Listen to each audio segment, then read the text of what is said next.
Welcome to Dominate Your Day podcast. This is the podcast that adds value to leaders who want to make a difference in the workplace. We believe each person is unique and has a purpose they can live out every day and make an impact in the world. Here at Dominate Your Day podcast, we hear stories from leaders who have used their unique talents to transform themselves and their companies from the inside out.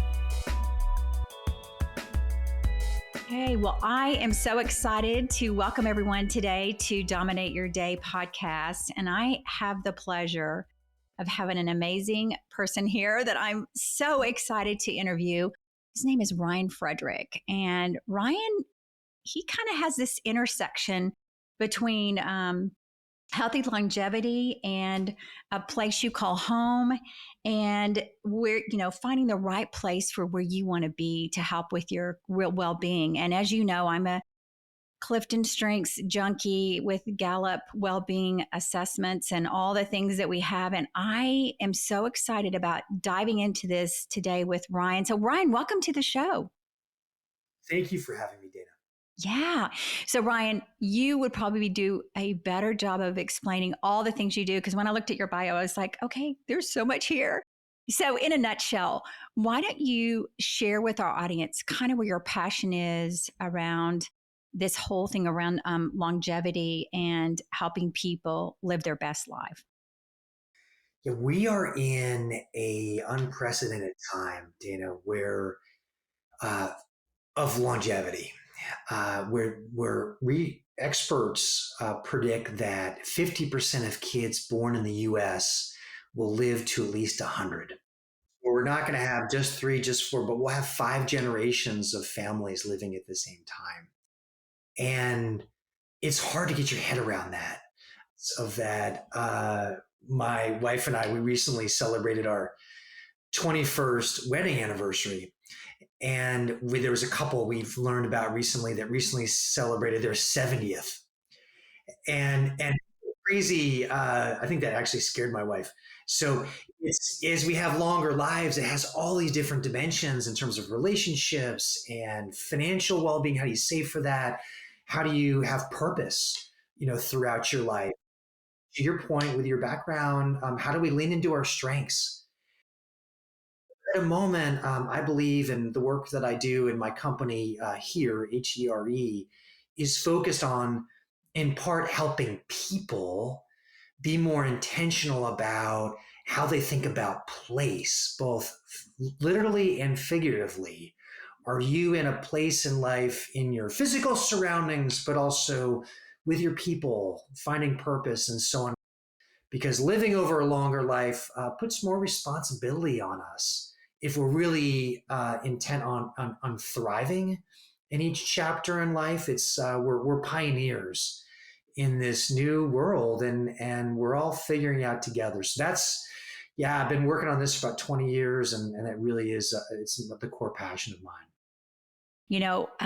I don't know do you know your strengths, your Clifton Strengths? Have you ever done that? I don't know them offhand, but I've taken it. So yes, I do.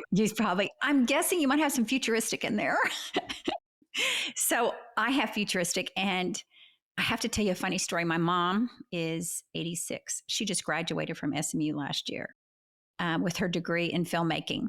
And she has high learner in her strengths, input, responsibility. She was in the ad world, and but she's always been somebody that didn't try to live like an old person, or like you're saying. I mean, she's really looked at life like, well, we got to keep doing things. And so it's been an inspiration for me, but it has been a paradigm shift. Like you said, we're in the shifting times right now with the workplace is changing. The future of work is changing. And I'm watching my parents just in their 90s and 86. They are very active. And they, like to your point, I think they feel happy and safe and healthy because they have a lot of connection going on. They have it. And so how did you get into this work, Ryan? How did this start? Because 20 years ago, that's why I'm saying you had to have futuristic in there somewhere. How did this happen? So I studied electrical engineering in college, and I worked in Silicon Valley for a number of years, and then there was the dot com days. It was a crazy time, and I had a little more substance than some the pets.com or some of the more frivolous dot com company images we remember. And we went public, and it was crazy. It was like, oh my gosh, this business thing's pretty easy. And then we had a scandal in our sales department, and some people went to jail. It's really changed, Dana, my perspectives. Like, oh my goodness, what do I want to do? Like, what's a cause that I really want to put my head and heart behind, and who do I want to do it with? And so I went back to business school at Stanford, and they encourage you in the Stanford curriculum to think big, to think futuristic. I thought about major trends over my lifetime and where could we be thinking about it differently? Where's there a role for innovation? I kept coming back to the fact that people are living longer and what are the implications of that. And I was close to my grandparents growing up. They lived a different part of the country, but I would see them regularly enough that I developed a relationship with them. And also my sixth grade teacher, she had a passion for older adults, and we had a mentoring program at a local senior living community. So I got to know someone really well there through a buddy program for 3 years. So there are things that probably touched me more than I realized, that later on when I reflected on it, I said, wait a second, I think the way we think about living longer needs to change. The way that we use the word retire is the wrong word. Retire, by definition, means to withdraw, pull away. And that journey has led me to, I've actually lived in a senior living community. I've been an executive, I've been on the investment side, been executive of one of the largest housing companies that focuses on older adults. And then more recently, wrote a book a couple of years ago now called Right Place, Right Time, The Ultimate Guide to Choosing a Home for the Second Half of Life. And it's a consumer book. It's helping people think about these things. And in the process of writing that, Dana, what I learned was how much we have to learn around how do we optimize a long life means that we need to be intentional about really each stage of it. And where we call home, figuratively and literally, like it has so much influence of our like day-to-day life. It shapes the friends that we have or don't have. It shapes where we find purpose. Do you happen to live close enough to SMU to take advantage of that videography program? So there, going back to the Gallup piece, before we started this recording it, we both have read the Wellbeing book by by the Gallup authors, and that breaks down well-being into these 5 areas of purpose and social connection and physical well-being and financial well-being, and then the role of place. And that ironically is the lens, really purview, that I've used in my book. And then now people that are interested in this way of thinking, there's a self-assessment people can take on the here.life website, when a couple minutes allows them to just get a sense, are you in the right place right now? And I think that's one of the challenges and opportunities as we have this longer life, being attuned to, are we in the right place? And then are we also making the most of the place that we're in? I love that. I love that, Ryan. Several things you mentioned that I want to just take a pause on. When you created your assessment that you can go online, right, to, and tell us your website again, right? So the website is it's here .life, here.life, and the idea is that it's kind of has dual meanings. There's a meaning of like finding your place, what's your here. Oh, this is it. I found it. But also means that where we live, we need to be present. We need to be here to make the most of what's there. And yes, on the website, you'll see there's a link to an assessment tool. The assessment tool really is is in my book, but it got such a strong response from the thousands of readers that have read it and given me some feedback that I decided to just put it online as an easy way for people to just take a quick check of where they are in their journey. And in doing that, I also, depending on where you self rate yourself, there are some tips and resources for people. It's age agnostic. It really, anyone of any age can take it, and it should provide some value to you. It's so interesting because right now, you mentioned you've been married for over 20 years, and I'm sure you have another generation ahead of you and another generation below you. And we feel the same in our household. And it's interesting when I look at the title of your book, Right Place, Right Time, The Ultimate Guide to Choosing a Home for the Second Half of Life. This is very interesting because I think right now home buying's taken a whole new twist since we went through COVID, right? We've got our offices at home now, and everybody's coordinating at home, and a lot of people in the workplace are working hybrid, and they don't want to be in the office every day. And so when you created this book and wrote this book, and you say this is the ultimate guide for choosing your home, it almost could be like you said for anybody, because I'm thinking of my daughter and her husband, and they've got 3 girls, and what they're looking for right now and what's important for them is not what was important for us, 20, 30 years ago. And so I'm curious what you're finding in all your research, and as you're working towards this movement of helping people really think differently about their home, what are some of the findings you're having? Oh, it's great question. It's a great question. What happened was, with my background in housing for people in the second half of life on the professional side, building, operating, investing, I do a lot of keynote speaking in that industry piece. So I know that really well. And so it made sense to provide an offering to people to take that knowledge and package it in a way for people to make more informed decisions for their personal lives. But when I released the book, just like you mentioned, it was in the aftermath or in the midst of aftermath of the pandemic. And the principles behind the thinking of finding your place and evaluating it, just like the principles behind the wellbeing book, they're age agnostic. And this idea of choosing a place and recognizing the value it has for you. I have a daughter going to college next month, and she's choosing place. Is a decision about place.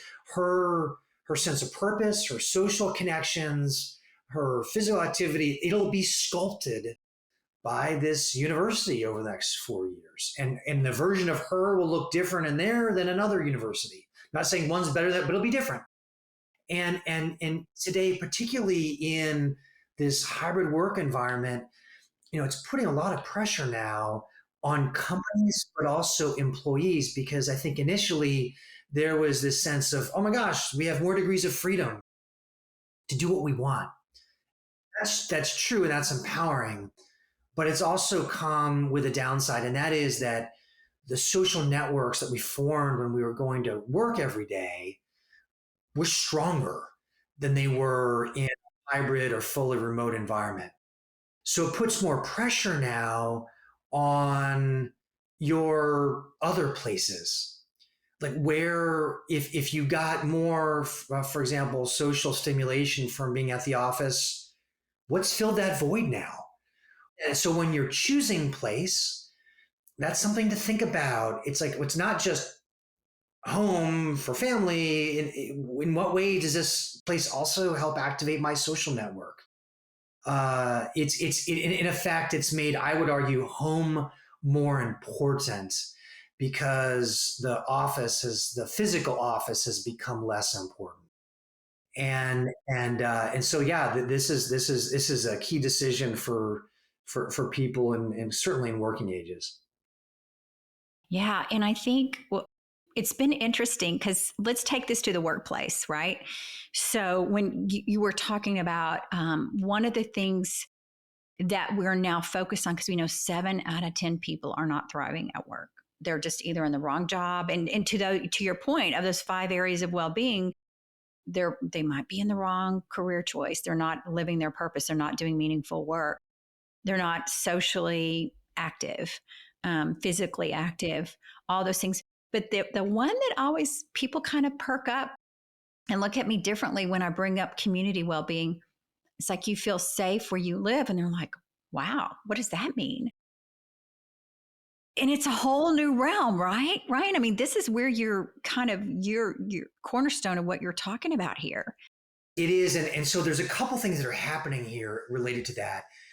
If say you're a corporate leader and either you're in HR or you have a team, that you're leading, your ability for your team members to be successful in their job is correlated to their overall well-being. If they're not in a good place, they get literally and figuratively, that's going to show up at work. Their energy is going to be impacted. Their motivation is going to be impacted. So whether you want to or not, in today's world, you are in the well-being business of your employees. And if hybrid working is negatively impacting their well-being, that matters to you. So one of the implications is to understand that you also might be in the placemaking business. Can you be creative about finding ways to bring people together? Sure, there may be hybrid working, but is there a way that we're all together? Self-regularity, is there a way in which that we can be vulnerable to each other in ways that we truly get to know each other? We get to root for each other. We get to lean in and better understand each other's stories. That may not have been part of the HR manual, 20 years ago, but I think increasingly it is today. Because we've got the Surgeon General, released his advisory on the state of loneliness and lack of social connection in our society. One of the things he talks about is the implications for the workplace today, and what does it mean? And so I think that there has to be, or we should be more open to, a set of conversations maybe we didn't have in the past. Like, well, to some degree, how are you? Are there ways in which that we can, make a team member feel more truly part of the team? And I mean, recognizing that these are choices people make, but if someone's working remotely and they really have very little social connective tissue around where their home is, like, that might be a tough spot. Are there, and in some cases, those decisions are more permanent, but in other cases where people are renting, say, an apartment, could be conversations say, well, hey, maybe when that lease is due, maybe there's a different way to think about it that might be more helpful to you. So there's a lot here. There's a lot that the individual needs to think about in their families. And there's also a lot now that companies need to be thinking about. In that, the loneliness report I mentioned, the Surgeon General said that half of people in the U.S. at any given moment have measurable levels of loneliness. This is like in the water. And I think that's so important. My husband and I live in a townhome now, which we downsized about 9 years ago. And I came kicking and screaming and then now I just love it. And I think it's because of the community. I can walk everywhere. I know people. And I think when I look at your assessment, some of the questions you asked, do you know your neighbors? Do they, are you by yourself a lot? No, there's always somebody around here. And I think that is powerful. And then that whole safety thing is so important too. So as we're thinking about our employees and as leaders, how do we listen for those cues from our employees when things might not be well at home, or they might not have found the right location for them, or they're isolating? And it's really, as we say, it's all about the leader. It's all about the leader being able to pick up on the cues and to understand what the employees need and then help them get the right resources instead of letting them suffer in well-being and some of those, the loneliness or the social and not being able to have that kind of opportunity every day. So tell me what you are seeing happen. What are some trends now you're seeing as people are looking at housing, as they're thinking about housing for the future? Can you talk to us a little bit about the trends of what you think is going to be happening as more and more people are thinking about their placemaking in their home, not only as a place where they work, but also where they enjoy their family and their friends and have their social time as well? Yeah, a few things. I think one piece that we've touched on is that the significance of home takes on greater meaning when you're in more of a hybrid or a more work context.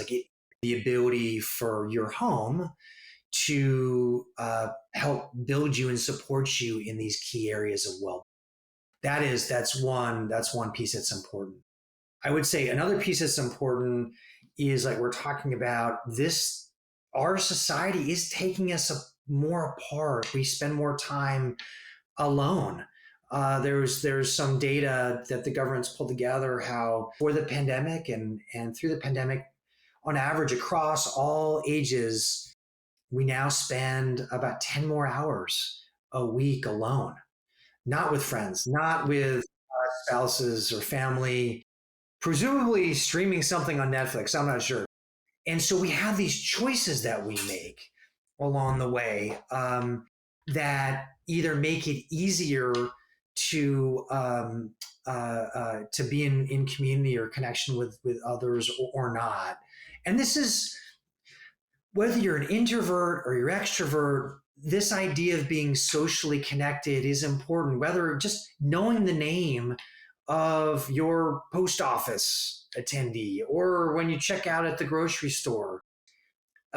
Tertiary relationships give you, by knowing someone's name, gives you a sense of belonging where you are.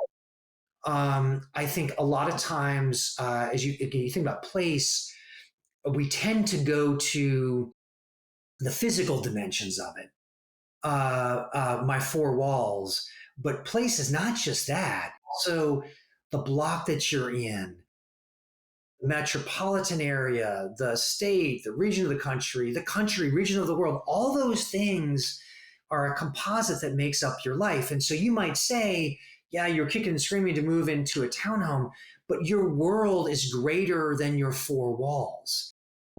In this case, there was likely a trade-off you made where you maybe less lawn, I suspect, but better proximity to different amenities, and seeing more housing that's being built that is walkable in certain places, certain regions of the country more than others. But that's a decision I think that people need to make. Being in a walkable area is important to you. Well, then suburban Phoenix probably isn't the best option. And then you mentioned how your parents live in, it sounds like they live in the area where you are. Understanding, where does family factor into this? Where do close friends factor into this? To see people ideally in person, as much to nurture these relationships and benefit from them. So those, I'd say, are a number of trends that are happening. People are being more thoughtful. They're recognizing the importance of social connection. They're seeing the trade-offs they can make in these areas. I would say another trend is it doesn't necessarily mean you move. It means what can you do to improve your current place? One of the things that's happened, Dana, this is relatively new, is I have did a beta test of turning the book into a workshop and course. And now I'm going to offer that in a more widely available here in the next month or so. In fact, people that are interested in that, just you can go to the Here.life website, just subscribe to the blog, and you'll be aware of these announcements. And what's happened there is it's been an opportunity for people to have a deeper conversation. One of the first things is, what can I do to make my place better? And it might mean, in some cases, maybe you just paint the walls, add more light to your spot. If you're older and you're concerned about and want to age where you currently live, there are some modifications you can make to your home. to make it easier to live and also safer. There are things you can intentionally do, a little bit like your mom's example. Okay, I'm going to go take a class, like lifelong learning and what that's like. So there's a lot that we can do to better activate our current places. It doesn't necessarily mean that to improve your place means you have to move, but there's a lot of thought that can be really, make a big difference in your life. And I think one of the big messages today, not only are we talking about the 5 areas of well-being and how important that is in your overall well-being and your net thriving score, but how you look at your house for the future and look at yourself living longer.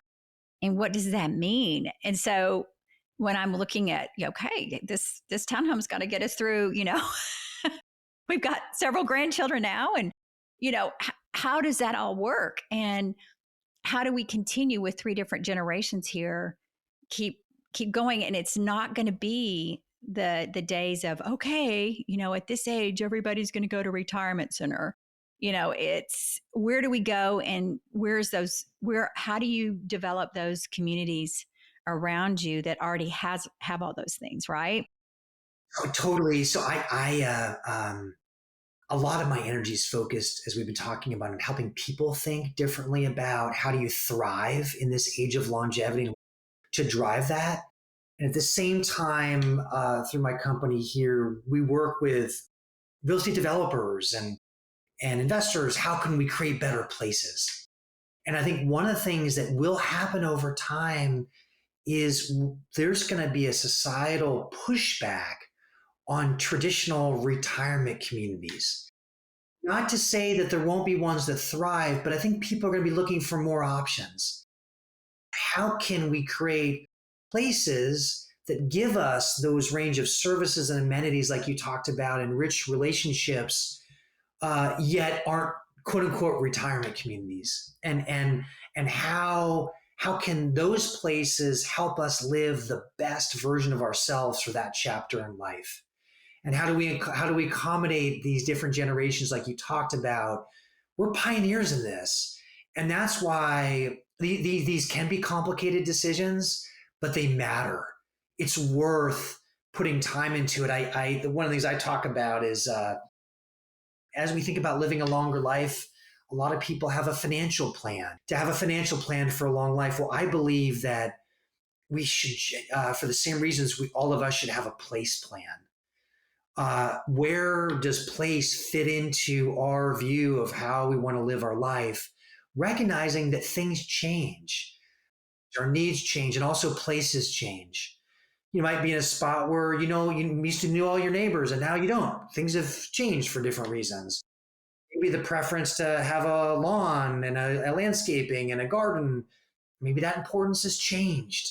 Maybe you're in an urban environment where it's not as safe as it once was, and you want more space. So there's a lot of times we have to have an emotional intelligence. I actually call it there's EQ. I call it PQ, having a place quotient. And I think that's one of the implications. Like, what is your plan? And it doesn't mean that you have to act on that plan immediately, but it means you understand the significance and how it applies, to you and your life, or you and your partner, depending on your life circumstances. And then looking at those decisions that you're making right now, this is fine right now for what we need, but is this what we want to go, where we go for the future? And as real estate developers are planning places for the future, we're in a housing shortage right now. There's just not enough homes, right? And so we're in that mode. And then we've got all these people working on top of each other at home and that going on, but people not wanting to commute. And then we've got the 5 generations in the workplace, which is going on right now. And they all need something different based on what generation they are. And their housing is going to be different. Their what they need as far as work. We've got the splinters, people that want to, show up at work at a certain time every day and finish at a certain time. Those are splinters. And then the blenders are the ones that are going to go, okay, well, I'm going to go take a jog, and then I'm going to go do some emails, and then I'm going to go have a podcast, and then I'm going to go, so I'm more of a blender. But knowing that about our people, knowing that as much as we can. And I think I loved what you said, Ryan, about that leader of the future right now needs to be a well-being, needs to be focused on well-being. And I think that is a new aha for a lot of leaders. They're like, well, we weren't trained for this. We don't, it's not saying that you have to be a counselor. It's just be aware and curious about your people and their needs and help them get and making sure they're in those 5 areas of well-being all the time. We've been talking a lot today about community and place, but the financial to social also, we talk about social.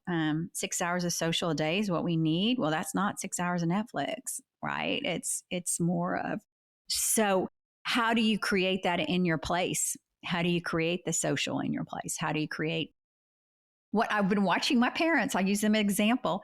They are real active in their church, and their church has they're at their church every day with some kind of class or some kind of social something, and they are thriving. And I think it's because, and I think I've seen that. I did some work in senior living at one point, and it was interesting to watch people that had been living by themselves and they came into a social environment, and all of a sudden they got better because there was people around them, right? So It's so basic, and it's but yet complicated because there's a temptation. We'll go to Netflix for a second. You've got the streaming movie you want to go see or see the next episode. And of course, Netflix makes it easy because it just rolls to the next one. There isn't really, you have to have, like in the old days, we had to go take out the VHS. Like there was friction. Without recognizing it, when you make these decisions about personal attainment, for example, you're making an element of a trade-off of satisfying your present self versus investing in your future self. So if let's say you're invited to hang out with some friends for a glass of wine, but you live alone and the Netflix is calling you, you're listening to your present self, but you not going and joining your friends influences their enjoyment at the time, but also it impacts your ability to invest in each other there, such that like the person the next day actually might have been, well, I would feel better had I gone to hang out with my friends. And it's okay on a one-off basis, but as a continual making those decisions, it makes people naturally withdraw. So these are really big, significant things, and your parents are fortunate. They have found an association with the church that vests in that they have. It sounds like a social network, a sense of purpose. That's becoming less common across the U.S. more broadly. So if you're not involved in a church, if that's not your pathway, like what is your pathway? And that to a blog. I read a blog every other week on the here.life website. The last one was a shout out to a sociologist named Robert Putnam, who wrote Bowling Alone. And the title of the blog is Join or Die. And it's true. The research is compelling around people's likelihood of living the next year by if they join just one club, one thing. It's a bit of an obligation, makes them show up. They're part of something. But your place-based decisions, some places make that easier than others. Great range of options. So stuff matters, and it matters across the age continuum. And we're pioneers trying to sort this out. It's like a very exciting time to live because people are living longer than they ever have. But there's a responsibility that comes with it. And part of that responsibility does involve place-based decisions.